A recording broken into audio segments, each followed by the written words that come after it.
Hello and good morning. This is Math 140, day 7. And I see you've done good work on module 3. The top problem seems to be still the value mixture type problems. So two equations, two linear equations, two types of coffee, two types of movie tickets, two types of something. And you have different prices, total amount is given, and the total cost is given. Figure out how much of each. So there is already a video clip for that. We can talk about that, do some more examples, but today I'm gonna just go for the second worst, and that is a topic called adding, subtracting rational expressions with multivariate monomial denominators. It's a mouthful, but it's actually, I'm thinking, not that bad. So let me start with an example about just plain old integers.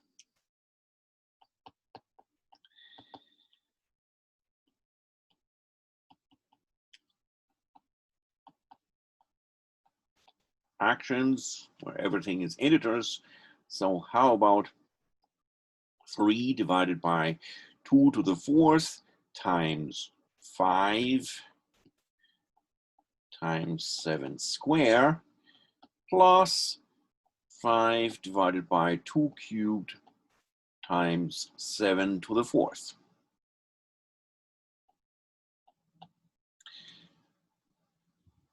That's 7 to the power 4. And the goal is, at first, to have a common denominator whenever we add fractions.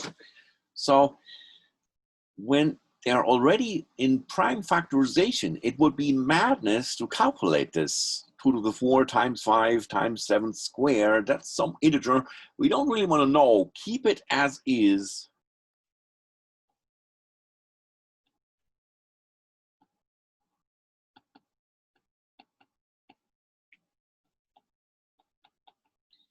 Keep them factored. And you can just write down your lowest common denominator, the LCD, by going through the list of prime factors and noting the highest power that we are seeing. So that's 2 to the 4th, because that's a bigger power than 2 cubed.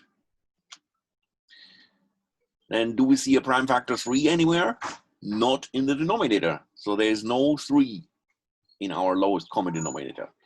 Is there a 5? Yes, there's a 5 to the first power. That's just 5. Is there a 7? Yes, there is 7 to the 4th power, the highest power, 7 to the 4th. And that's it. That covers every prime power in the denominators that we are having. And so let's use that as our lowest common denominator. And if you're doing this slow and careful, you could do each fraction separately. So these are multiplications in the denominator. And we need to expand by what? We need the 2 to the 4th. We need a 5. We have 5. We need 7 to the 4th. We only have 7 squares, so we want to multiply top and bottom by 7 square. There we go. The second fraction,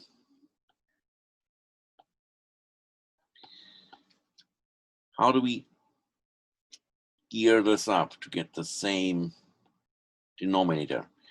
From 2 cubed to 2 to the 4th, we need to have an extra factor 2. So multiply top and bottom by 2.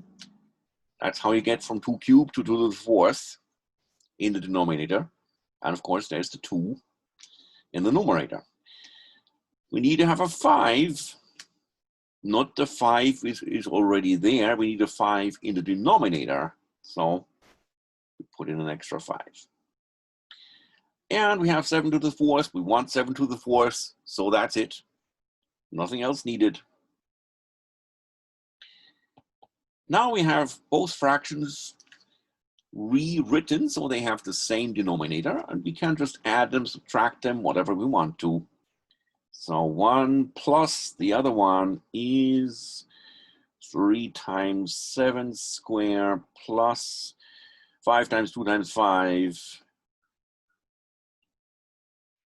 And I know that's 25 times 2 is 50, but I'm keeping it for teaching purposes. And the denominator is still going to be 2 to the 4th times 5 times 7 to the 4th power. Anybody can go grab their calculator and calculate what this actually is. But this is just for demonstrating how to find your lowest common denominator. So let's take it for a spin, push the envelope, and do monomials, multivariate polynomials, except they're not polynomials, there's only one term. So let's do an example, which the wind blew away. Where did my example go? Right here.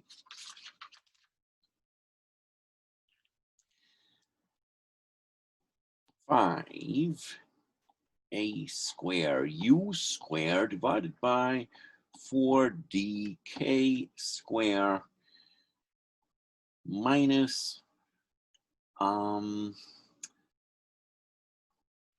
y divided by 6a cubed k cubed. Lots and lots of variables floating around, but we still need the absolute same technique that I just showed you for integers. So we need the lowest common denominator.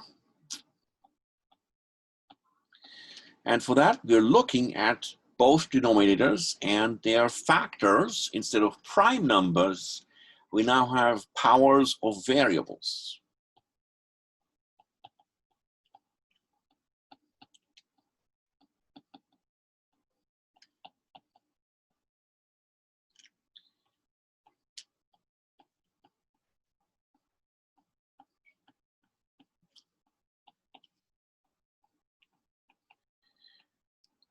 Like the d, the k squared, the a cubed, the k cubed, and of course we have those constants 4 and 6.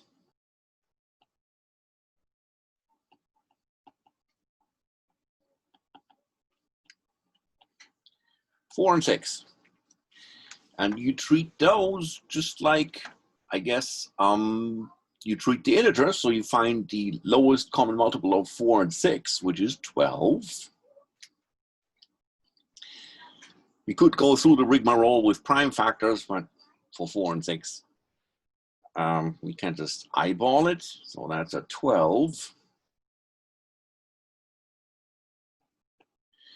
Then I would go through it alphabetically. We have an A. Any A's anywhere? There's an A. And the highest power that we see is a cubed. B's, no. C's, no. There's a D. The highest power that we see is D. A, D, K. Highest power is K cubed.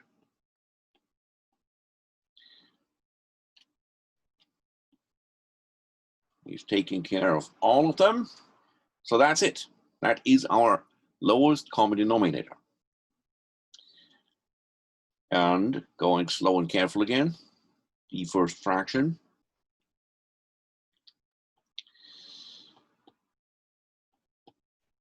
is equal to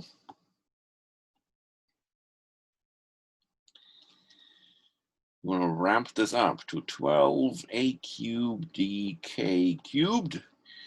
What do we need? To go from 4 to 12, we need a factor 3.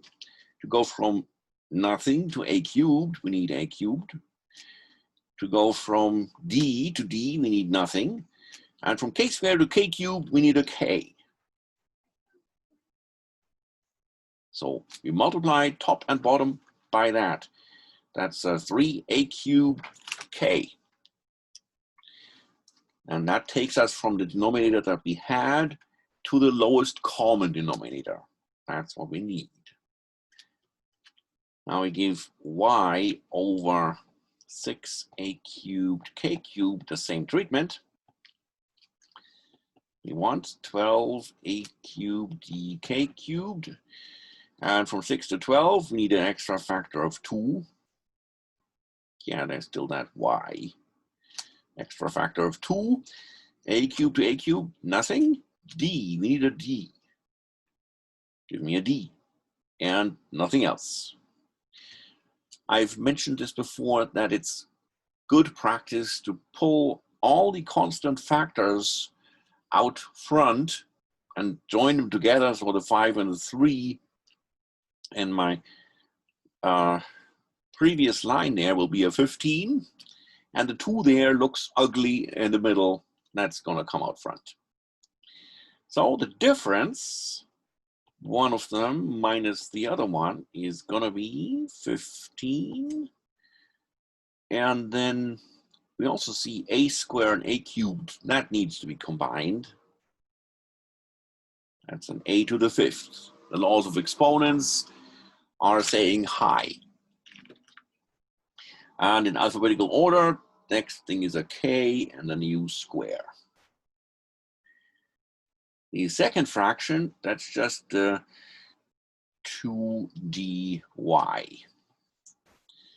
with the common denominator 12a cubed dk cubed. Theoretically speaking, it's possible that there's simplifications that are not obvious when you are adding more than 2 things or subtracting. But when you're just adding 2 things, you really have the lowest common denominator. There's no simplifications that are going to appear out of the blue, or else we didn't have the lowest common denominator, or else we made a mistake somewhere. That's always possible when you double check this.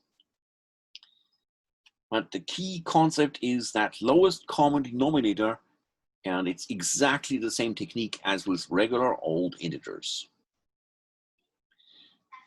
Oh, we can do some other example. I can suggest one. And we'll do that in class tomorrow.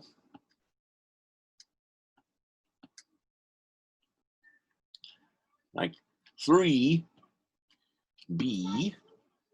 divided by 10a square c square d to the 4th plus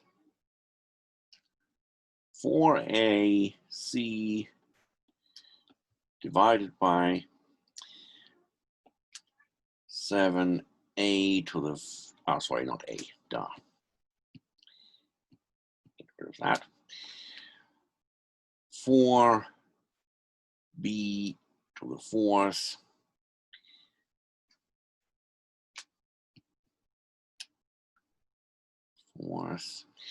and d f cubed. Okay, we'll leave it at that. We'll do that in class. So on to the next clip.